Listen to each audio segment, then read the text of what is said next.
Dear students, आज हम लोग जेनेटिक मटेरियल की सर्च में यानी खोज में कौन कौन से एक्सपेरिमेंट किए गए इसको समझेंगे।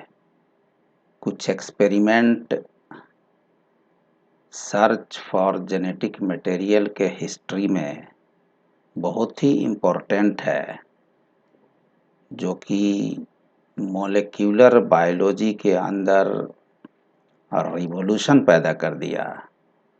तो इस वीडियो के अंतर्गत हम लोग इसी की चर्चा करेंगे, इसी को समझेंगे कि वो कौन कौन से एक्सपेरिमेंट है और इसका नतीजा क्या निकला, जिसके नतीजे में डीएनए को एज ए जेनेटिक मटेरियल साबित कर दिया गया, यानी हेरिडिटरी मटेरियल, यानी कि जो आनुवांशिक गुणों को एक पीढ़ी से दूसरे पीढ़ी में ले जाने के लिए उत्तरदायी होता है और रिस्पॉन्सिबल होता है, उस मटेरियल को हम लोग फाइंड आउट करेंगे। कुछ एक्सपेरिमेंट जो कि मॉलिक्यूलर बायोलॉजिस्ट ने किया है, तो ज़रा हम लोग एक बार नज़र डालते हैं मेंडल की जो डिस्कवरी हुई थी, जिसमें उन्होंने principle of heredity and variation को प्रपोज किया था। मेंडल ने 1856 से लेकर 1863 ईस्वी तक, इस बीच में इन्होंने हाइब्रिडाइजेशन एक्सपेरिमेंट किया पी प्लांट के ऊपर, यानी कि मटर के पौधे के ऊपर जेनेटिक एक्सपेरिमेंट मेंडल द्वारा किया गया। ये 1856 से 1863 ईस्वी के बीच में किए गए एक्सपेरिमेंट थे। तो इस एक्सपेरिमेंट के नतीजे में मेंडल ने जेनेटिक इन्फॉर्मेशन का ट्रांसफ़र एक पीढ़ी से दूसरे पीढ़ी में कैसे होता है, उसके लिए रूल एंड रेगुलेशन को उन्होंने फॉर्मुलेट किया, कंस्टिट्यूट किया, और उसको हम लोग principles of inheritance and variation के नाम से जानते हैं, जिसका जिक्र मैं पिछले वीडियो में कर चुका हूं। तो देखिए, इसमें हुआ क्या था कि असल में एक जनरेशन से दूसरे जनरेशन में जेनेटिक इन्फॉर्मेशन को ढोने वाला, ले जाने वाला जो केमिकल सब्सटेंस है वो है डीएनए। लेकिन मेंडल ने जेनेटिक मटेरियल को डिस्कवर नहीं किया। इन्होंने कुछ एक्सपेरिमेंट किया जिसके बेसिस पर ये बात साबित हो गई कि कोई मटेरियल है, कोई जीन है, कोई डीएनए टाइप की कोई बायोमोलेक्यूल है, जिसके अंदर जेनेटिक इन्फॉर्मेशन स्टोर रहता है। और उन्होंने एक एक लक्षण को देखा था, 7 कंट्रास्टिंग कैरेक्टर को, यानी 7 अपोजिट लक्षण को उन्होंने कंसीडर करके और उस एक्सपेरिमेंट को किया था। तो एक लक्षण के लिए एक जीन को रिस्पॉन्सिबल उन्होंने माना था। उस जीन को हालांकि उन्होंने जीन नहीं कहा था, उन्होंने कहा था फैक्टर डिटरमाइनर। उन्होंने कहा था कि कोई फैक्टर है जो किसी लक्षण को डिटरमाइन करता है, वो फैक्टर एक पीढ़ी से दूसरे पीढ़ी में जाता है। तो उन्होंने किसी तरह के डीएनए की बात नहीं की थी, उन्होंने जीन की बात नहीं की थी, उन्होंने न्यूक्लियोटाइड सीक्वेंस की बात नहीं कही थी। लेकिन वो सेम चीज़ था, न्यूक्लियोटाइड सीक्वेंस ही था, वो डीएनए ही था, वो जीन के रूप में न्यूक्लियोटाइड सीक्वेंस ही थे, जो कि किसी फैक्टर को डिटरमाइन करने के लिए वो उत्तरदायी था। तो उसको उन्होंने फैक्टर डिटरमाइनर कहा। चलिए अब इस बात को ध्यान में रखते हुए, चूंकि ये तो 1856 से 1863 ईस्वी में ये एक्सपेरिमेंट किए गए थे मेंडल के द्वारा। उसके बाद की कहानी ये है कि फ्रेडरिक मिशर ने न्यूक्लिक एसिड को आइडेंटिफाई किया था, जिसको मैंने पिछले वीडियो में बताया था कि पस सेल में उन्होंने न्यूक्लिक एसिड को डिस्कवर किया। तो न्यूक्लिक एसिड की डिस्कवरी 1869 ईस्वी में, यानी कि 1869 में हो चुकी थी। लेकिन पिछले वीडियो में मैंने ये बात जिक्र किया था, मैं फिर बता देता हूँ कि फ्रेडरिक मिशर के ज़माने में मॉलिक्यूलर बायोलॉजी में इतना एडवांसमेंट नहीं हुआ था, कुछ टेक्निकल लिमिटेशंस थे, टेक्निक्स का बहुत ही ज़्यादा एडवांसमेंट नहीं हुआ था, जिसके वजह से डीएनए और आरएनए के आइसोलेशन का जो प्रोटोकॉल था वो बहुत सिंप्लीफाई नहीं था। तो इस लिमिटेशन के वजह से डीएनए का स्ट्रक्चर जो है डिस्कवर नहीं हो पाया था। लेकिन फ्रेडरिक मिशर ने यह बता दिया था कि न्यूक्लिक एसिड सेल के न्यूक्लियस में पाया जाता है। चलिए अब जो बड़ा क्वेश्चन था बायोलॉजिस्ट के पास, जो बायोमेडिकल रिसर्च साइंटिस्ट थे, उनके पास सबसे बड़ा क्वेश्चन था कि जेनेटिक मटेरियल क्या है। वो प्रोटीन है, आरएनए है या डीएनए है या कार्बोहाइड्रेट है या किस तरह के मॉलिक्यूल्स हैं, किस तरह के बायोकेमिकल कंपाउंड्स है जो कि जेनेटिक मटेरियल का काम करता है। यानी जेनेटिक मटेरियल हम उसको कहते हैं कि वो मटेरियल, वो सब्सटेंस जो एक पीढ़ी से दूसरे पीढ़ी में जो माता पिता के लक्षण हैं उसको उसके संतान तक पहुंचाए। जेनेटिक इंफॉर्मेशन का ट्रांसफर करने वाले जो मटेरियल होगा उसको हम कहते हैं जेनेटिक मटेरियल।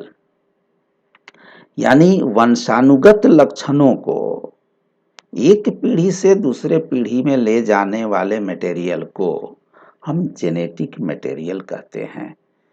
तो ये सबसे बड़ा सवाल था कि वो जेनेटिक मटेरियल प्रोटीन है, आरएनए है या डीएनए है। न्यूक्लिक एसिड तो बात की पता चल गई थी। तो ये सबसे बड़ा क्वेश्चन था। अब इस क्वेश्चन को सॉल्व करने के लिए बायोलॉजिस्ट जो थे, जो साइंटिस्ट थे बायोमेडिकल साइंस के फील्ड के, उन्होंने कुछ एक्सपेरिमेंट किया। उसमें से बहुत सारे एक्सपेरिमेंट हुए, जिसमें से हम लोगों को कुछ एक्सपेरिमेंट समझना है, जिसे हमें सिलेबस के दौर में पढ़ना है। नीट में क्वेश्चन पूछा जाता है, सीयूटी में क्वेश्चन पूछा जाएगा, आपके 12th क्लास में क्वेश्चन पूछा जाएगा। यानी कि हर तरह के कॉम्पिटिटिव एग्जामिनेशन हो या एकेडमिक एग्जामिनेशन हो, तो इससे कुछ न कुछ क्वेश्चन इन सारे एक्सपेरिमेंट से पूछे ही जाते हैं।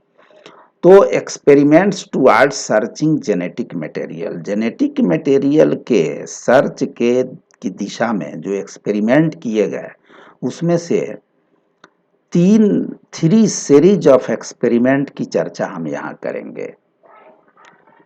DNA as genetic material was experimentally proved from 3 different series of experiment, जिसमें से पहला सीरीज ऑफ एक्सपेरिमेंट है वो ग्रिफिथ ने 1928 ईस्वी में किया था।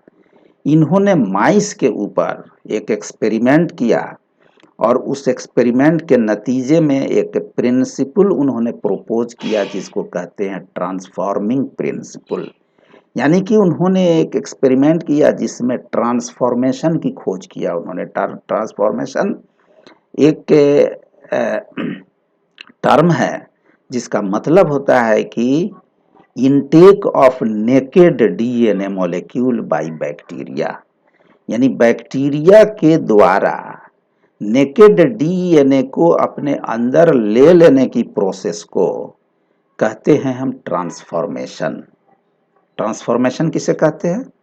ट्रांसफॉर्मेशन का मतलब यह हुआ कि एक बैक्टीरिया जब नेकेड डीएनए को, यानी कि बिल्कुल डीएनए का प्योर मॉलिक्यूल हो, या वो मतलब क्रोमोसोम के साथ ना हो, वो न्यूक्लियस के साथ ना, नेकेड डीएनए हो, उसको अगर बैक्टीरिया अपने अंदर ले लेते हैं, तो इस प्रोसेस को हम कहते हैं ट्रांसफॉर्मेशन। तो ट्रांसफॉर्मिंग प्रिंसिपल को उन्होंने फर्स्ट सीरीज ऑफ एक्सपेरिमेंट में उन्होंने प्रोपोज किया, इसका जिक्र हम करेंगे। देखिए, सेकेंड सीरीज ऑफ एक्सपेरिमेंट में biochemical nature of transforming principle को एनालाइज किया गया कि वो जो ट्रांसफॉर्मिंग प्रिंसिपल है, बाद में पता चला कि वो ट्रांसफॉर्मिंग प्रिंसिपल क्या है, तो वो डीएनए था, जिसको जेनेटिक मटेरियल के रूप में बाद में साबित कर दिया तीसरे और लास्ट सीरीज ऑफ एक्सपेरिमेंट में। लेकिन दूसरा जो सीरीज ऑफ एक्सपेरिमेंट है, उस ट्रांसफॉर्मिंग प्रिंसिपल का एनालिसिस किया गया, बायोकेमिकल एनालिसिस करके देखा गया कि उसका बायोकेमिकल नेचर क्या है। वो ट्रांसफॉर्मिंग प्रिंसिपल क्या थी जिसने ग्रिफिथ ने आइडेंटिफाई किया था, डिस्कवर किया था, वो प्रोटीन थी, कार्बोहाइड्रेट था, या वो डीएनए था या आरएनए था। तो ये जो है बायोकेमिकल नेचर का पता किसने लगाया, तो 3 साइंटिस्ट इसमें इन्वॉल्व थे, Oswald Avery, Colin MacLeod and Maclyn McCarty, जो कि 1933 और 1944 के बीच में इन्होंने ये एक्सपेरिमेंट करके और फिर जो है लोगों के सामने रख दिया। हालांकि इन्होंने साबित कर दिया था कि डीएनए ही जेनेटिक मटेरियल है, जो कि ग्रिफिथ ने अपने ट्रांसफॉर्मेशन वाले एक्सपेरिमेंट में करा था। उसी चीज को उन्होंने बायोकेमिकल एनालिसिस किया उसका, कि ये क्या है, ये प्रोटीन है या आरएनए है या डीएनए है। लेकिन उनके जो एक्सपेरिमेंट थे, तो अपने ज़माने में उन्होंने दुनिया भर के साइंटिस्ट को सेटिस्फाई नहीं कर पाए, ताकि सारे लोग जो साइंटिफिक कम्युनिटी हैं वो उनकी बात को मान लें। कुछ कमियां रह गई थी उसमें, तो इस कमी को पूरा कर दिया Alfred Hershey and Martha Chase ने, जिन्होंने 1952 ईस्वी में बैक्टीरियोफेज के ऊपर एक्सपेरिमेंट किया और उन्होंने साबित कर दिया कि हाँ, डीएनए ही है जो कि जेनेटिक मटेरियल का काम करता है। तो इसी सारे एक्सपेरिमेंट को हम लोग डिटेल में समझेंगे, जो कि बहुत ही इम्पोर्टेंट है इसको समझना आपके लिए, क्योंकि हर एग्ज़ाम में जो आप एग्ज़ाम देने जाएंगे, किसी न किसी रूप में इससे बहुत सारे क्वेश्चंस पूछे जाते हैं। तो आइए हम फर्स्ट सीरीज ऑफ एक्सपेरिमेंट की बात करते हैं, जो कि 1928 ईस्वी में फ्रेडरिक ग्रिफिथ ने इस एक्सपेरिमेंट को कंडक्ट किया था माइस के ऊपर। देखिए, इन्होंने किया क्या था कि आप जानते हैं कि एक बीमारी होती है न्यूमोनिया। न्यूमोनिया लंग्स डिजीज होती है, और न्यूमोनिया कॉज करने वाला एक बैक्टीरिया है जिसका नाम है स्ट्रेप्टोकोकस न्यूमोनी। स्ट्रेप्टोकोकस न्यूमोनी एक बैक्टीरिया है जो कि निमोनिया काज करता है। निमोनिया एक बीमारी है जो लंग्स डिजीज होता है। लंग्स के अंदर इन्फेक्शन हो जाता है और उस इन्फेक्शन की वजह से ये बीमारी हो जाती है। उसके लक्षण होते हैं, उसमें जो है दम फूलता है, यानी सांस तेज हो जाती है, और फीवर आता है, और खांसी भी रहता है। तो ये सारे उसके लक्षण हैं। आप बस यहाँ पे इस पॉइंट ऑफ टाइम पे आप ये समझिए कि न्यूमोनिया एक लोअर रेस्पिरेटरी इन्फेक्शियस डिजीज है जो स्ट्रेप्टोकोकस न्यूमोनी से हो जाता है। तो इस बैक्टीरिया के 2 स्ट्रेन को इन्होंने आइडेंटिफाई किया एक स्ट्रेन था वायरुलेंट स्ट्रेन, जिसको एस स्ट्रेन इन्होंने कहा। वायरुलेंट स्ट्रेन मतलब पैथोजेनिक स्ट्रेन, यानी कि वो बैक्टीरिया स्ट्रेप्टोकोकस निमोनी का वो बैक्टीरिया जो कि न्यूमोनिया पैदा कर देगा, यानी निमोनिया बीमारी जो है वो प्रोड्यूस कर देगा। और एक स्ट्रेन जो था वो आर स्ट्रेन था, जो नॉन पैथोजेनिक था। यहाँ पे नॉन पैथोजेनिक आप इस टेक्स्ट मटेरियल में देख लीजिए कि R strain is a non, P यहाँ पे छूट गया है, मिस कर गया है, टाइपोलॉजिकल एरर है, तो पी आप जोड़ लीजिएगा, ये PATHOGENIC, नॉन पैथोजेनिक बैक्टीरिया।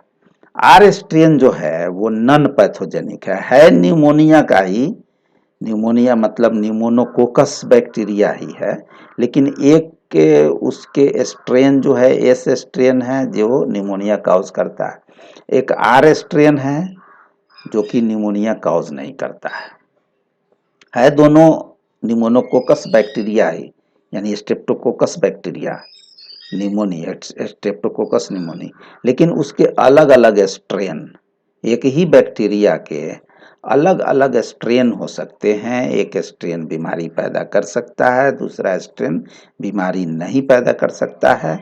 तो इसको जो है हम बैक्टीरियल इन्फेक्शियस डिजीज में जब स्ट्रेन का जिक्र करेंगे तो वहाँ और डिटेल में बताएंगे।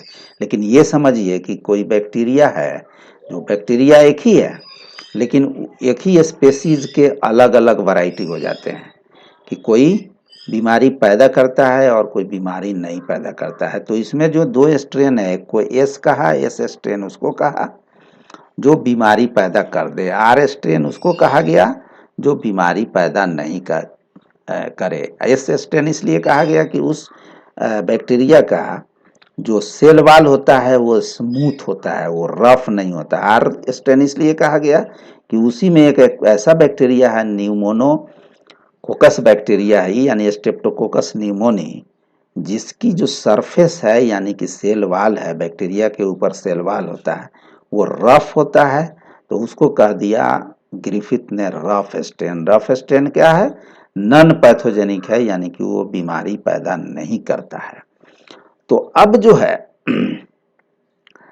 इसको हम लोग ध्यान में रखें।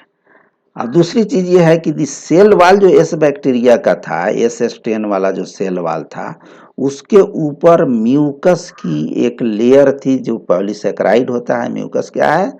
कि पॉलीसेकेराइड है। पॉलीसेकेराइड आप पढ़ेंगे, जब मैं कार्बोहाइड्रेट पढ़ाऊंगा तो उसमें ये पॉलीसेकेराइड क्या होता है? कार्बोहाइड्रेट का एक टाइप है। कार्बोहाइड्रेट क्या होता है कि ये मोनोसेकेराइड के रूप में हो सकता है, ओलिगोसेकेराइड के रूप में हो सकता है, पॉलीसेकेराइड के रूप में हो सकता है।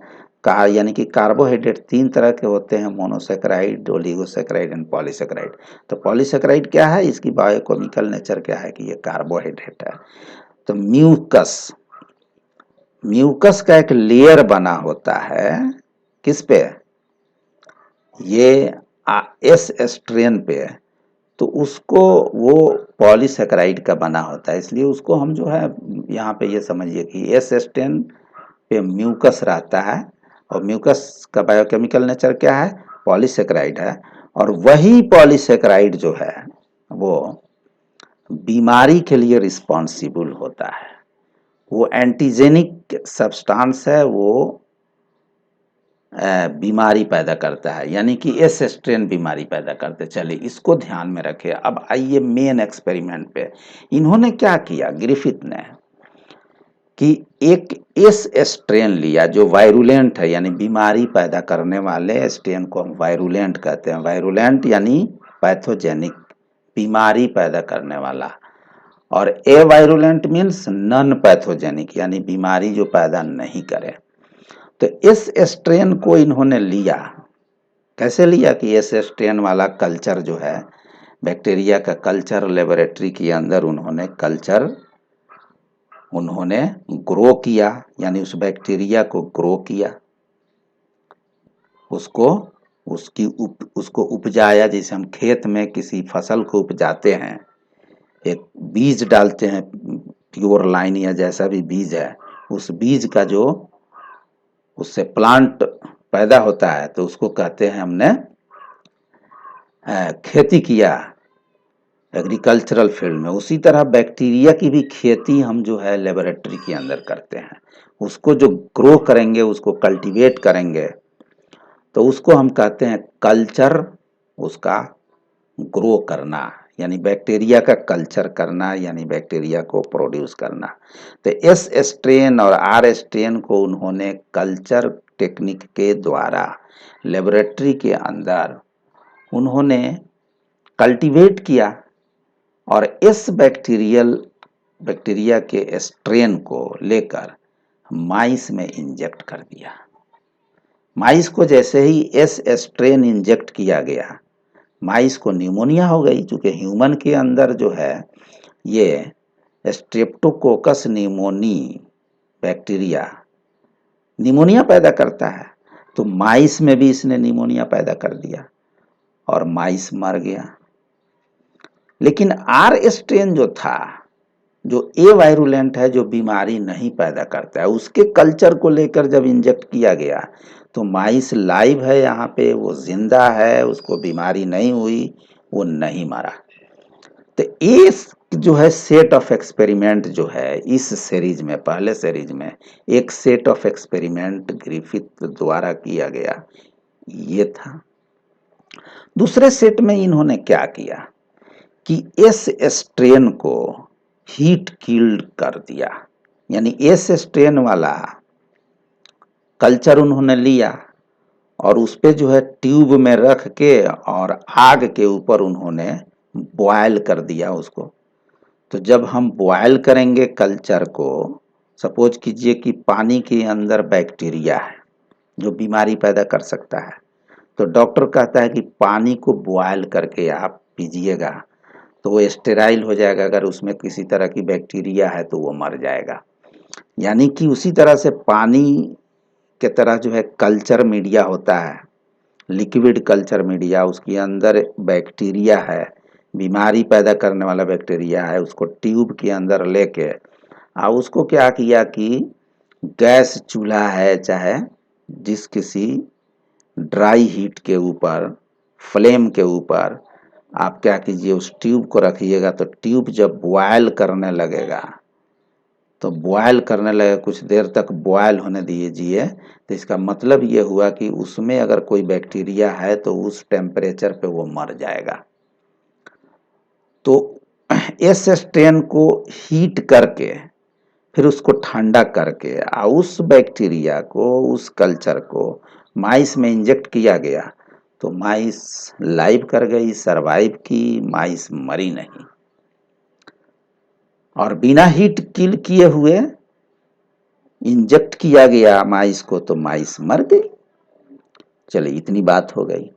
अब एक तीसरे एक्सपेरिमेंट में इन्होंने क्या किया, इसी सीरीज के जो तीसरा एक्सपेरिमेंट था उसमें क्या किया ग्रिफिथ ने कि हीट किल्ड एस स्ट्रेन को लिया, यानी कि बीमारी पैदा करने वाला, न्यूमोनिया पैदा करने वाले बैक्टीरिया को उन्होंने लिया, उसको हीट किल कर दिया, यानी हीट किया, उसको बॉयल किया, वो किल हो गया। और उसको क्या किया कि आर स्ट्रेन जो था उसके साथ कल्चर में मिला दिया और फिर उसको ग्रो किया। Heat killed S strain and R strain को दोनों को मिक्स कर दिया, फिर उसका कल्चर किया उन्होंने और उस कल्चर में से लेके माइस में डाल दिया, इंजेक्ट कर दिया सिरिंज से। माइस को निमोनिया हो गई, माइस मर गई। अब देखिए इसका मतलब क्या हुआ, मतलब ये हुआ कि हीट किल्ड एस स्ट्रेन का डीएनए वो आर स्ट्रेन के वाले बैक्टीरिया में वो चला गया। डीएनए जो है आर स्ट्रेन वाले बैक्टीरिया में किसका डीएनए चला गया, हीट किल्ड एस स्ट्रेन वाला डीएनए चला गया और आर स्ट्रेन को ट्रांसफॉर्म कर दिया। यानी जो आर-स्टेन नॉन पैथोजेनिक था उसको पैथोजेनिक बना दिया। किसने बनाया? वो हीट किल्ड एस स्ट्रेन ने। अब हीट किल्ड एस स्ट्रेन में अब देखना है कि वो कौन से कंपोनेंट है, वो डीएनए है, वो आरएनए है या क्या है, कि आर स्ट्रेन को पैथोजेनिक बना दिया, जो पैथोजेनिक था नहीं, ए वायरुलेंट को वायरुलेंट बना दिया। तो ये इनका ग्रिफिथ के द्वारा किया गया एक्सपेरिमेंट था। इस एक्सपेरिमेंट का कंक्लूजन ये निकाला उन्होंने कि ट्रांसफॉर्मिंग प्रिंसिपल है कोई चीज उसमें, यानी कोई चीज है जो कि आर स्ट्रेन को एस स्ट्रेन वाला बैक्टीरिया जो हीट किल्ड है उसमें कोई ऐसी चीज है जो ए वायरुलेंट बैक्टीरिया को यानी नॉन पैथोजेनिक बैक्टीरिया को पैथोजेनिक बना दिया। तो इतनी सी चीज इन्होंने काम किया और कहा कि ये ट्रांसफॉर्मिंग प्रिंसिपल है कोई जो कि नॉन पैथोजेनिक बैक्टीरिया को पैथोजेनिक बना देता है। और माइस को जब उस बैक्टीरिया को माइस को इंजेक्ट किया जाता है तो माइस को वही बीमारी हो जाती है जो लाइव एस स्ट्रेन बीमारी पैदा करता है, यानी कि निमोनिया पैदा कर देता है। तो इसका कंक्लूजन निकाला उन्होंने। इससे जो कंक्लूजन निकला वो ट्रांसफॉर्मिंग प्रिंसिपल का कंक्लूजन निकला, यानी कि ग्रिफिथ ने माइस के ऊपर एक्सपेरिमेंट करके और उन्होंने ट्रांसफॉर्मिंग प्रिंसिपल को प्रपोज किया। चलिए इतनी बात को ध्यान में रखिए। अब यहाँ अभी पता नहीं है कि वो डीएनए है कि आरएनए है जो कि जेनेटिक मटेरियल का काम कर रहा है, जो हेरिडिटरी मटेरियल का काम कर रहा है, जो इनहेरिटेंस को कॉज कर रहा है। तो इस चीज को जांचने के लिए, इस चीज को समझने के लिए 3 साइंटिस्ट कुछ एक्सपेरिमेंट अपने लेबोरेटरी के अंदर कंडक्ट करते हैं। ये 3 साइंटिस्ट कौन कौन से हैं? तो ओसवाल्ड एवरी है, कॉलिन मैकलियोड है एंड मैककार्टी है, जिन्होंने 1933 से लेके 1944 ईस्वी के दरमियान biochemical characterization of transforming principle को कंडक्ट किया।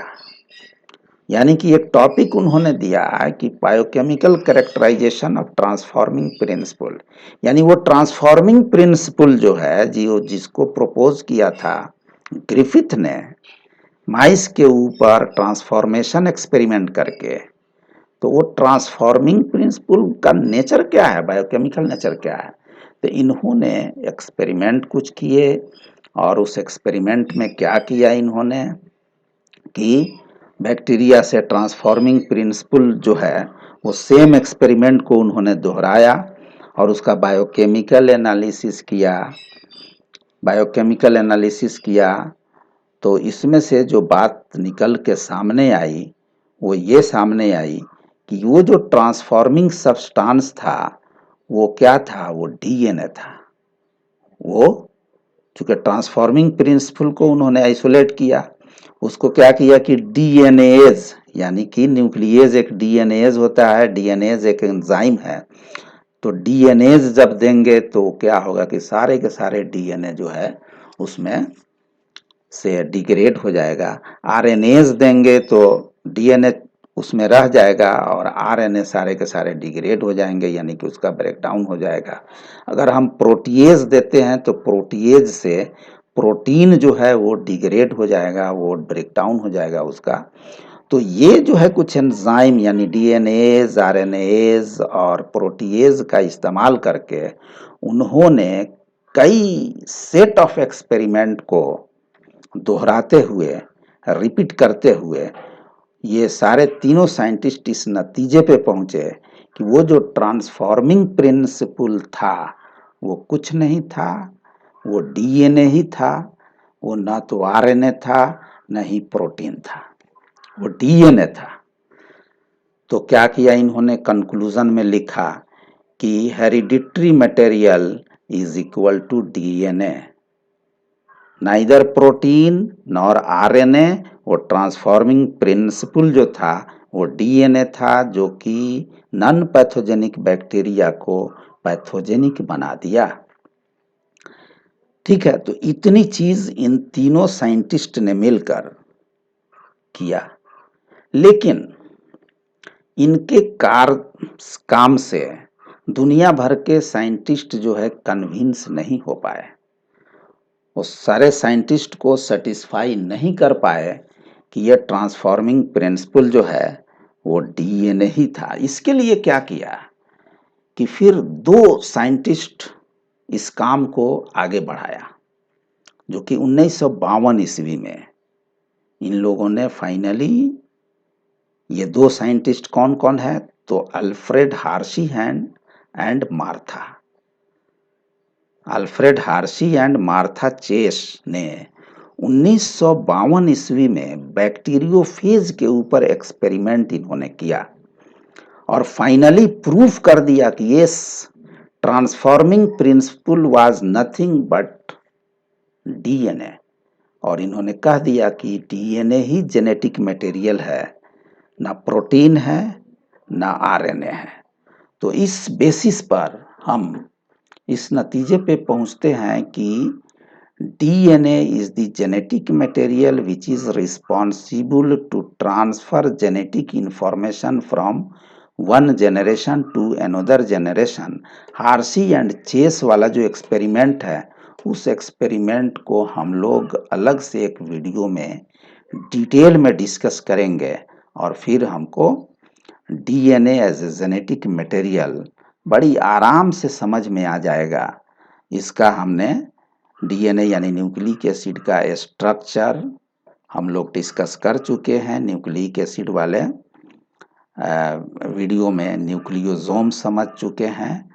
तो हमारे जो पिछले पिछले वीडियो है इस मोलेकुलर बायोलॉजी वाले सीरीज में, उन सारे वीडियो को आप ज़रूर देखें ताकि आपका कॉन्सेप्ट क्लियर होता चला जाए।